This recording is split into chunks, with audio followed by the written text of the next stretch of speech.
ইডির ওপর হামলার ঘটনা 56 দিনের মাথায় অবশেষে গ্রেপ্তার করা হয়েছে সন্দেশখালীর তৃণমূল নেতা শেখ শাহজাহানকে। তবে তার গ্রেপ্তারি এত সহজ হয়নি। শাহজাহানকে গ্রেপ্তারির ইস্যুতে কয়েক সপ্তাহ জুড়ে চূড়ান্ত অশান্তি দেখা গিয়েছে দ্বীপাঞ্চলে। বাহুবলী তৃণমূল নেতা গ্রেপ্তারির চেয়ে পথে নেমে সোচ্চার হতে দেখা গিয়েছে হাজার হাজার মহিলাকে। অবশেষে সন্দেশখালী থেকে গ্রেপ্তার করা হয়েছে শেখ শাহজাহানকে। তৃণমূল নেতাকে কখন কিভাবে গ্রেপ্তার করা হয় তা বিশদে জানালেন এডিজি দক্ষিণবঙ্গ সুপ্রীতম সরকার। কি বললেন রাজ্য পুলিশের এই শীর্ষকর্তা? 3 বছর আগে কিছু ঘটনার পরিপ্রেক্ষিতে অভিযোগ দায়ের হয়। 2 থেকে 3 বছর আগে যে মামলার ভিত্তিতে অভিযোগ দায়ের হয়েছিল তাতে তদন্ত করতে তথ্য সংগ্রহের সময় লেগেছে। 5ই জানুয়ারি ইডির ওপর হামলার ঘটনায় তদন্তে স্থগিতাদেশ ছিল, তাই গ্রেপ্তার করা যায়নি। সংবাদ মাধ্যমে বলা হচ্ছিল পুলিশ ইচ্ছাকৃতভাবে শাহজাহানকে গ্রেপ্তার করছে না। এটা ঠিক নয়, এটি ভুল, এটা অপপ্রচার। তিনি আরো বলেন, উচ্চ আদালত স্পষ্ট বলে দেয় যে শাহজাহানকে গ্রেপ্তারে কোনো বিধি নিষেধ নেই। তারপরেও গত রাতে মিনাখার বামুনপুকুর থেকে শেখ শাহজাহানকে গ্রেপ্তার করা হয়েছে। তাকে পুলিশ হেফাজতে নেওয়ার আবেদন জানানো হয়েছে। তবে এতদিন শাহজাহান গ্রেপ্তার না হওয়ায় ইডির ভূমিকা নিয়েও এখন প্রশ্ন তুলেছে রাজ্য পুলিশের এই শীর্ষকর্তা। ইডির বিরুদ্ধে তোপ দেগে সুপ্রীতম সরকার বলেছেন, আমাদের ওপর আইন এবং আইনি বাধ্যবাধকতা ছিল, কিন্তু শাহজাহানকে গ্রেপ্তারের ইডির কোনো বাধ্যবাধকতা ছিল না। তারা কেন গ্রেপ্তার করলো না, এটাই প্রশ্নটা থাকবেই। অর্থাৎ এনফোর্সমেন্ট ডিরেক্টরেটের একটা অভিযানের সময় ইডি আধিকারিকরা আক্রান্ত হন। সেই ঘটনায় ইডির ডেপুটি ডিরেক্টর তিনি একটি নির্দিষ্ট অভিযোগ দায়ের করেন মেজার থানায়, এবং সেই অভিযোগের ভিত্তিতে নির্দিষ্ট ধারায় মামলা দায়ের করে তদন্ত শুরু হয়।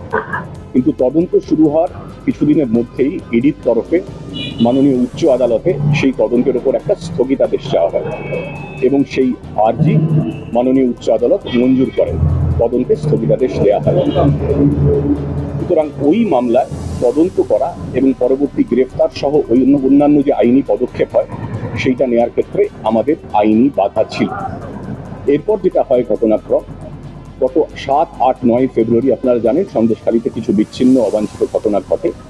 সেই ঘটনা ঘটার পর থেকে এখন পর্যন্ত শেখ শাহজাহানের বিরুদ্ধে, যিনি ওই ইডির আধিকারিকদের আক্রান্ত হওয়ার ঘটনায় মূল অভিযুক্ত ছিলেন, যে মামলায় তদন্তে স্থগিতাদেশ দেওয়া হয়েছে সেই মামলা ছাড়াও আরো বেশ কিছু মামলা, একাধিক মামলা ফেব্রুয়ারি মাসে অভিযোগ জমা পড়ে, নির্দিষ্ট ধারায় মামলা শুরু হয়।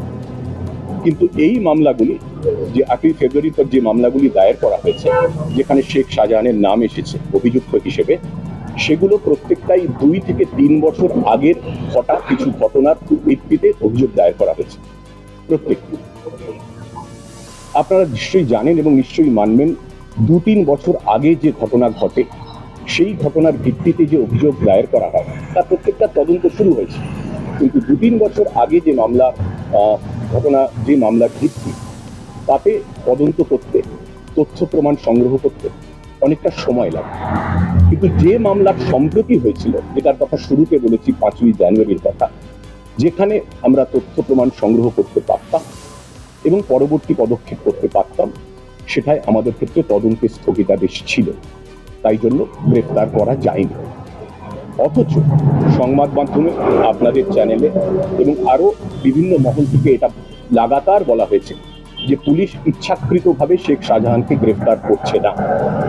আমি বলতে চাই স্পষ্ট করে, এটা ঠিক নয়, এটা ভুল, এটা অপপ্রচার। আমাদের আইনি বাধ্যবাধকতা ছিল, যেটা স্পষ্ট করে দিয়েছে।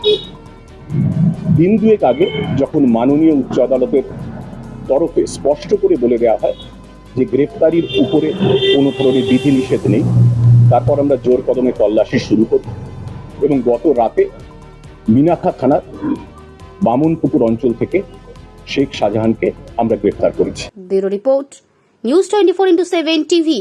মুহূর্তের খবর হাতের মুঠোয়।